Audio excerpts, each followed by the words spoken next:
Welcome, everyone. My guest today is Lead Analyst Logan Mohtashami to talk about Biden's plan for housing, the Fed, mortgage rates, and possible rate cuts, plus Jobs Week. We have a lot to cover. Logan, welcome back to the podcast. We survived another Jobs Week. Yes, and mortgage rates look like they're going to end the week at recent lows too. So a lot has gone on this last week. I think these are one of these weeks that you have to kind of like review everything that happened. Okay, well, let's start there. First, I want to talk about Biden. So a couple weeks ago, or a couple of times, you and I have talked about how with the Fed not doing anything, eventually it's going to, Main Street's going to trickle up to legislature or White House, whatever, DC, to say you got to do something about housing. So we saw Biden announce yesterday ahead of the speech and then in the State of the Union speech directly address housing. Talk about what he said he would do.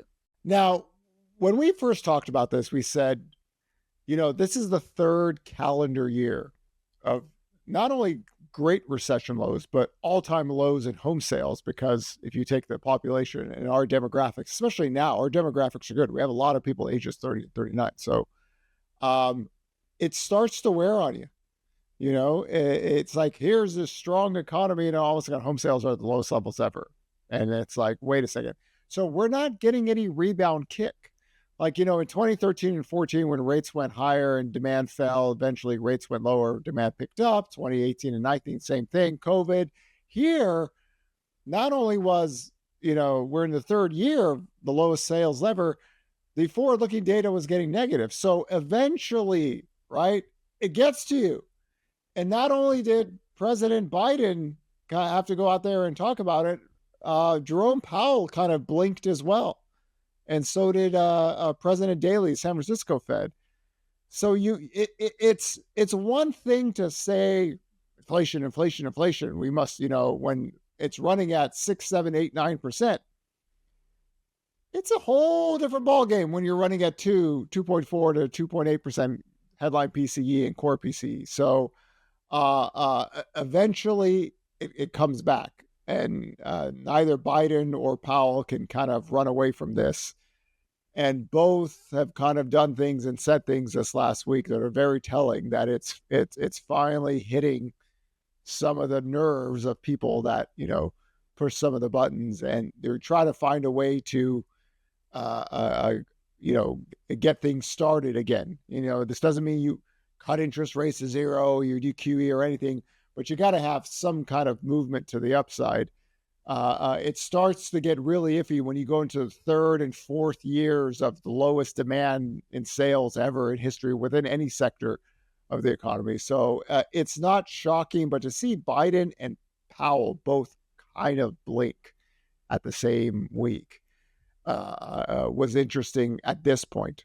No, I agree. Of course, the interesting thing is, so as a journalist, as someone who loves housing, I was just glad to hear housing in the State of the Union speech. I cannot tell you how many election cycles, how many State of the Union speeches, primary things, debates that I've sat through that housing never gets brought up. So especially in this environment when housing is in crisis because of interest rates, it's great to hear it come up. But of course, Biden is saying, he's not doing executive action. He's calling on Congress to do these things. So which means it's not going to happen. Well, exactly. It's interesting. Housing's one of these things where, both parties could kind of get in line, because you have to realize that a lot of, states and cities depend on tax revenue from housing. So it's not necessarily, to anyone's benefit. It's one of these, the housing is one of these sectors that you could get. Like I always remember in the 2012 FHA Solvency Act that got passed. Back then, that was probably the most, Congress that never got anything done. They got that done very quick, both parties. So we'll see what happens. But I'm as I've told you this, Sarah, one of the reasons I started to write was because I hated the first time homebuyer tax credit so much the first time around. And I'm never going to be a fan of anything like that. It's just not in me. I think the supply and demand equilibrium works on it. And to me, rates got very sloppy to the upside. And then there's one thing to have the 10-year yield up here, but the spreads are bad. Like, for example, today mortgage rates are 6.85%. If we had normal spreads, they're 5.85%. If that happens, Biden doesn't really need to talk about anything. Okay, demand will be slowly picking up and we move forward.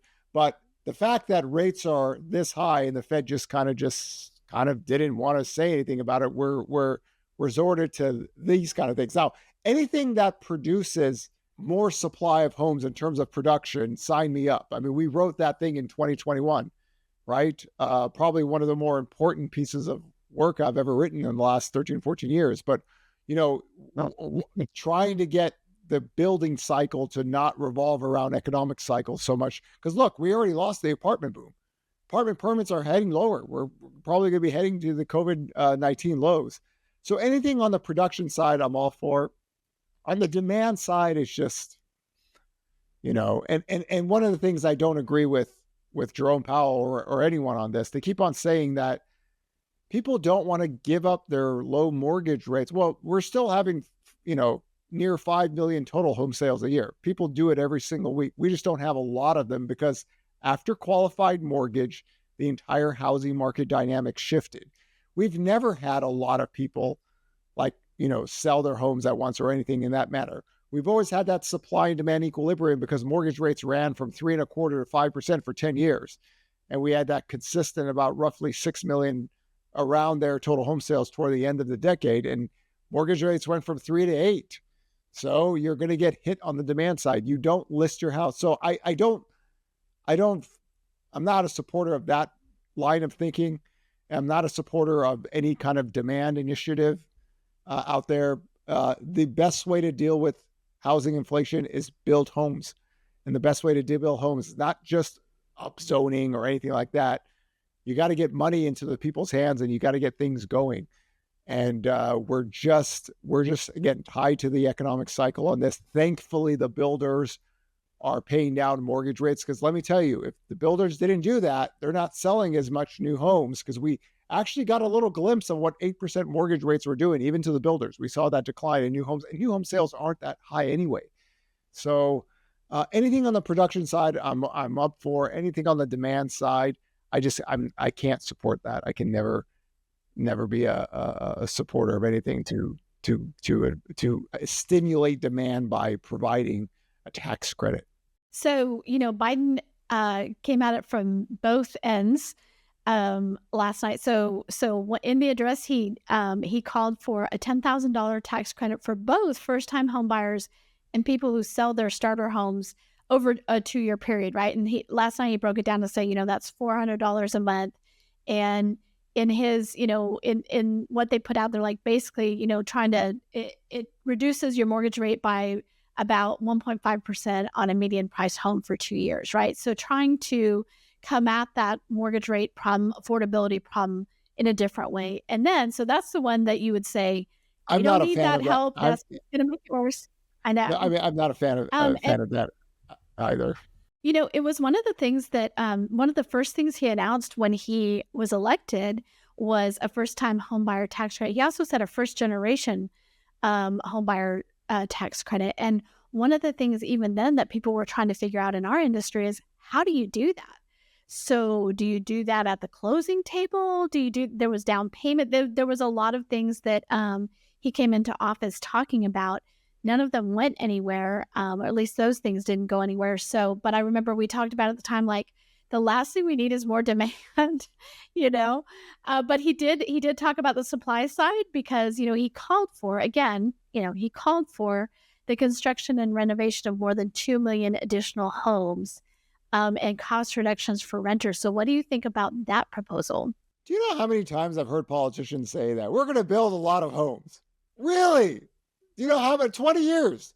20 years I've been hearing this. We're going to build a lot. We're going to, oh, by the way, all those hedge funds that, took those homes, we're going to kick all those renters out. And, oh, wait a second. Are we kicking family people out? By the way, Sarah, if that ever did pass, I cannot wait to see the videos of having like American families get kicked out of their house because of some stupid rule that these people don't deserve to rent in a house, in a single family house. There's not that many single family rental house units available anyway. But um, I we talk a lot about building. We talk a lot. We talk a lot that we're going to do this. Nothing ever happens, right? It just doesn't. I think the apartment boom that we saw, or the duplex in those areas where we do see building, like in Texas, Austin, those things were producing a lot of homes, a lot of apartments. Those things are good. Let's just emphasize on that. And again, part of the problem is mortgage rates and long-term rates and short-term rates are getting too high again. And what happens when you stay restrictive enough, we see what happened. The apartment boom is over. If the builders weren't providing lower mortgage rates, the single family permits would be falling too. So I welcome anything that says we're going to build a lot of homes. I just don't see it ever doing anything. And again, part of the problem is construction productivity is terrible. It's been terrible for a very long time in America. So we have limits on what we can do. So I was so happy to see the apartment boom, what it was doing.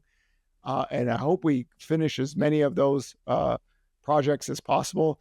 But there's limits to what you can do with supply and demand economics unless the government comes in. And like we wrote about that in 2021, the government's going to have to pay people to do this because nobody's a march of dimes here.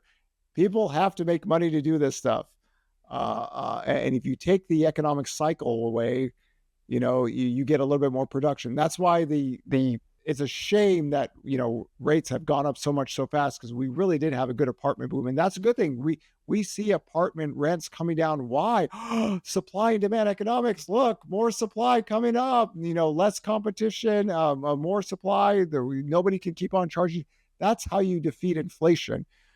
So I'm encouraged by anything that says we're going to do. I just need to see it. And I saw this apartment boom happen, and it was a positive. And unfortunately, we've lost that. And single family construction has limits, right? If we're allowing the builders to do it their way, has anybody looked at the housing completion chart? Like, this is from the census. It has got, literally, my tortoise is faster than this thing. It has gone nowhere for years. There's no more COVID anymore. You can't even use that excuse. It has gone nowhere. It's the saddest chart we have. But this is what we do in America. We can't build houses fast enough or anything enough. So you have to throw, what's the one thing that could get people to do stuff? Money, right? Get money out there. They'll get things done, right? So we'll see. I'm happy anything on the production side, but I'm mindful that we've always made promises like this for a very long time. It's true. So, talking a little bit more about building, the Seattle mayor came out with a one Seattle plan. They've been working on like that middle housing plan. It's been in the works for a couple of years, and they pushed something out this week that the people that I follow, which are a lot of real estate folks, developers, builders, things like that, have just have taken it to the cleaners because they just feel like it is a misguided plan. So the whole point was to build this middle housing, but the way this was announced, where you're going to be able to build it, what the restrictions still are, it's just so hard to see how that's going to help in any way. And that's the thing, is like, you can at a federal level say we're going to stimulate, home building, but that home building happens within, states and cities and counties that have all of these hoops you have to jump through, even when people are really trying. The builders will build homes because they're not the march of dimes. They want to make money. And when rates go lower and demand goes up, they'll build. Somehow, miraculously, they always go, I can't find any construction workers. Oh my God, new home sales are up. Let's build, So, it's just, there's this supply and demand equilibrium with housing, especially on construction. And we see construction pick up when demand picks up. And that equilibrium has stayed its course. And where I disagree with everyone is that I actually don't believe the builders underbuilt in the last decade. I actually think they built perfectly in line with the demand curve because we had the weakest new home sales cycle ever recorded in the history of America. Please, everyone, go back, look at those charts. We had missed sales in 2013, 14, 15. We had a monthly supply spike in 2018. You're not putting your head down and building in that because you need to make money. So as long as we have that system, we have to still be in the reality of the world of, the supply and demand equilibrium is based on, can you make money building these homes? And government intervention money, it's sloppy and everything, but if you really want it, you pay the builders because that's what they do. They're good at this, right? But they need to see this. Okay, they're not doing this for a conscience. Like all these people out there that said, we need to keep on building homes even though there's demand is low. It's like, homie, you have never been in the business of building homes in your life. Really? Could you imagine how fast you would destroy your profit margins if that was the case? No, right? So we've got good builders that can do this. Figure out a way to get them to build. And of course, we all should be grateful that the profit margins are still high enough where the builders can actually do. But again, rates go lower. Oh my God, it changes a lot of things. We're not even talking about this, right? Spreads get better. And this is where when Powell talked about, when rates normalize, things will get better. Housing will heal. When Daly said, it's expensive now, but when rates normalize, things will get better. I think it's finally hitting them, right? It's definitely was a change of tone this last thing. They're like, they see the apartment boom is over, right? The builders are holding things at bay by paying down mortgage rates. Simply, it is mortgage rates are too high, especially with the growth rate of inflation falling. So yeah, housing just gets disproportionately impacted here. I think the language there, the language they're using is very passive, as if they don't have something very, they're not an active player in rates. So it's like rates will come down, housing will heal. It's like this passive voice. Something's out there is going to happen naturally. It's like, listen, you guys could make this happen today. You guys are the ones who have pushed rates to where they are. So that passive language really bothers me. The interesting aspect, Sarah, was that toward the end of 2022, when everybody was thinking we're going into a recession and the bond yields took the 10-year yield down to the Gandalf line, that in itself changed the cycle, because building started to pick up housing, single-family permits. Please, everyone, go back and look at the single-family permits. When rates fell, miraculously, single-family permits oh my God, supply and demand equilibrium works there. And I think you're going to have to, at some point, let this 1970s go. We don't have the kind of backdrop like it was back then when housing was booming, even with higher rates. It's a much different cycle. So if the builders didn't, if the 10-year yield didn't fall toward the end of 2022 and early 23, and the builders weren't paying, we're having another discussion here. So production side of what Biden talked about, fine. We'll see if it ever happens. The demand side, I'm never a big fan of. But in this context, I think we're finally getting the Fed to think, we're going to need to if the growth rate of inflation, and, he talked about, we're getting rate cuts. We're almost there. They're starting to be like, okay, we're really holding this longer than, maybe we should. And,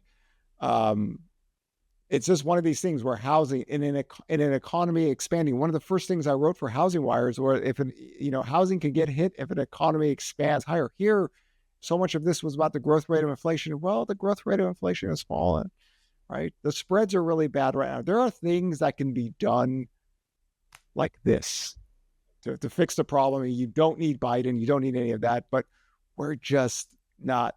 We need more confidence, Sarah. We need more confidence. What I would say is that you need to endure, right? You're just going to have to endure, because the only people that want higher rates are stock traders who whiffed on the recession call, who are pushing, shorting the bond market at this point, and, needing, the Fed needs to sell the MBS and blow everything. Oh, let's forget all of those people, right? We're talking about U.S. economics and job cycles and everything. We want to keep the expansion going. We want people to have sex, have kids, buy homes. We forget the stock traders of America. Forget all of them on Twitter. And by the way, you could all go there and see the absolute anger of the 10-year yield getting toward 4% again. They wanted that 4.33 to break. So there's things that can be done. The Fed's slowly moving. Today, like this last week was the first time I thought slowly moving into the direction where, we want. But when you have 30 years of the lowest sales ever, that's what happens.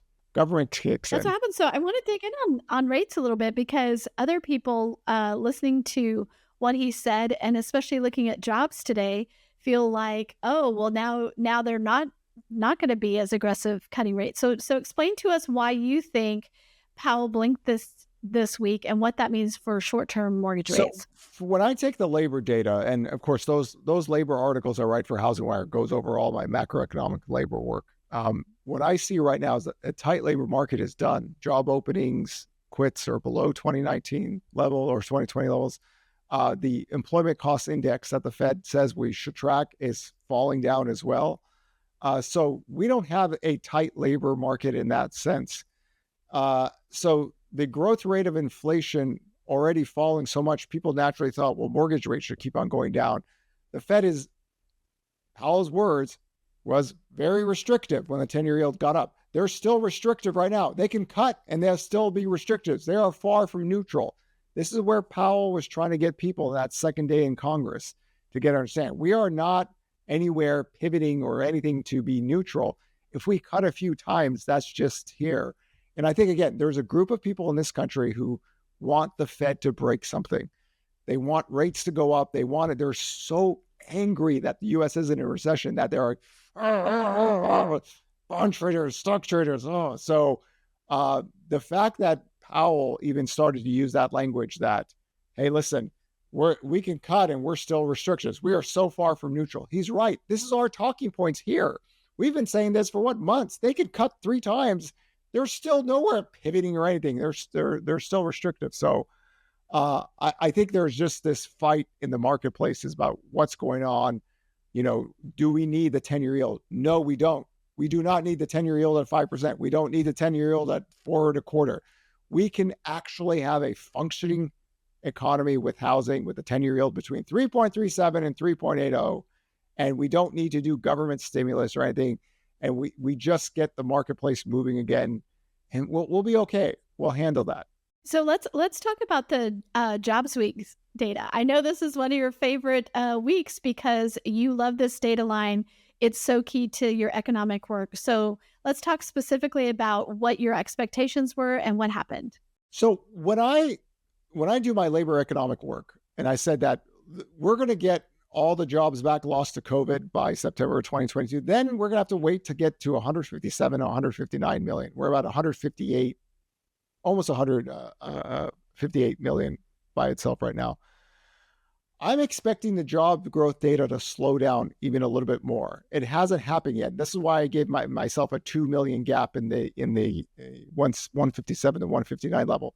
So the job growth is slowing, but the fact that the quits percentage of job openings is pre-COVID and the hires are pre-COVID shows that it's not a tight labor market. And the longer, this is just my opinion, the longer you stay restrictive, the higher the probability of a recession happens, right? So there's a lot of people saying, why are you cutting rates? The economy is so strong. Why are you cutting? These are the people that don't think forward looking out, right?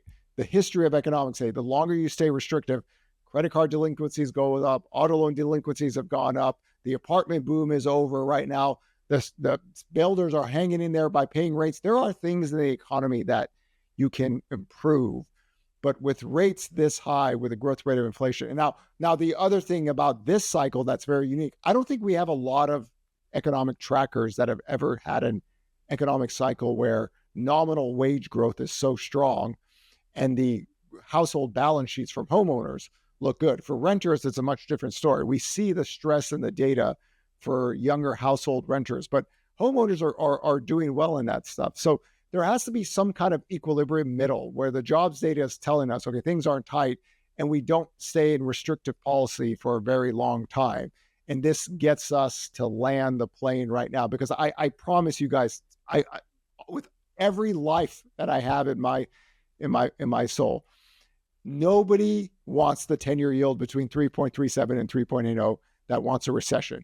That is the very last thing the American bears or Russian bears or Chinese bears want to see, because that means people are buying homes again. If the spreads got better too, it would be a complete freak out. This is why you still have so many people saying, we need higher rates. We need to destroy the economy. We need Arthur Burrs, all this stuff. Listen, it's just one group of people, guys. Right. So I'm glad to hear that the Fed is finally like, oh, okay, let's just get it going and not be so hyper about every single little report. Right. We didn't get any benefits having the, PCE data with a one handle on 3 to 6 months, but let's not freak out if things just stable out here, and let's just land the plane. And if we land the plane, we don't need Biden's plan or anything like that. But I understand the frustration out there. It's the third year of the lowest sales ever, right? And we have over 335 million when a country is prospering. People buy homes, they have sex, they have kids, they move forward, right? And it's a little bit more difficult in the labor market if job quits percentages are falling and you have to go look for another job and mortgage rates are this high when you're sitting at a very good place. And just in that context, unless you're working locally, if you had to, it becomes a little bit more difficult in that. That's the mobility factor. And it doesn't matter when job openings are high and the quits percentages are high, because guess what? You have the ability, there's a lot of jobs out there. You have more choices. But when the quits percentages comes lower and you lose your job or you're looking for another job, the mobility factor starts to kick in. That's something that nobody really talks about, but this is why I follow the quits percentage on jobs weeks. And it's just telling us the tight labor market's gone. So I'm not comfortable with being this restrictive at this stage because people always go, well, guess what? The unemployment rate is always low before the recession starts. We want to prevent that. We want to destroy the stock traders in America that think you need to have a recession. We want pissed off stock traders that want the 10-year yield to go out and job. There's nothing more that makes me smile every day than taking these people to the woodsheds. But the longer you stay restrictive, the bigger their smile is, right? Okay, well, I want to remind our listeners that every weekday, Logan updates our Mortgage Rate Center with both a video and a little text clip to say, hey, I think this is where the market's going to go today. So you don't say mortgage rates are going to go to this percentage. What you say is, mortgage pricing looks stable, or mortgage pricing is going to be up, or mortgage pricing is going to be down, because you're looking at what's coming in after the market opens and kind of where things are going. Yeah, I just wait for all the reports and then see how the 10-year yield reacts. And of course, sometimes when there's not a lot of reaction in the 10-year yield, what the spreads do on that day can really matter. But it gives people somewhat of an idea early in the morning after we digest any of the reports at 5:30 in the morning or 7 o'clock to see that. And we go through. So again, for me, everything revolves around the 10-year yield. And like we saw, guys, it could be a lot worse. That 4.34 level, that could have broke. We could have talked about 7.5%, 8% mortgage rates. Stock traders in America who want to see a recession would be so happy. Putin would be happy. China would be happy. All these people who want to see recession would be happy, but it didn't break, right? Kashkari, Neil, get your head out of here. Come on, right? Go back to those Goldman Sachs roots when you talked about restrictive policies back in the day. All right, let's focus on just landing the plane. Come on, let's just get to this side. With that whole 1970s things was a bunch of malarkey right now. So don't fall prey for the people that despise you the most in this world. Give me a landing. Let me destroy as many American bears as I can. That's what I do. So let's just kind of get to that next stage. And the longer we stay restrictive, the higher the probability of recessions. That's how economic cycles have gone. We don't want to use the excuse, well, the economy's fine, so we need to know. You can land the plane. Inflation running at 7, 8, 9%. I hear you. Okay, not the case anymore. By the way, we had the whole nerd thing this week, where the BLS, oh my God bless the BLS. They provided like a 2-hour video, and homie, you guys are the best casting for nerds ever. I love it. I was like, these are my people. Like, you couldn't get actors that were as nerdy as these people in the BLS. It was awesome. I encourage everyone, if you want to bore yourself to tears, you go read about the dissertation on how they compute shelter REI inflation and the components that were going in. I found it fascinating, but I go, my God, we really are nerds. Like, we're all excited about this, and I'm sure everybody else is like, what the hell are they talking about? So we were really glad that the newsroom was glad that you were paying attention to that and letting us know what we needed to know afterwards. And so give us just a one sentence, like, what were they trying to explain there? I think they're just trying to say we had the biggest deviation ever from OER rent from what shelter was in that, like, 30 years. That's completely off. It looks like to me this was noise, and it should kind of reverse itself quickly, and that some of the components of maybe putting in single family homes and multifamilies wasn't as big as of a factor in here, and things should calm down. Now, again, we all know the growth rate of inflation is falling for rents because the apartments are, guess what? They're offering free months. The rents aren't growing there. So I think that's the thing. It's just shelter lags, and so much of it is rent. And there's a lot of it in lodging and all that other stuff, but it's really just rent out here. So single family rents are holding up fine. It's the apartments where the disinflation is happening.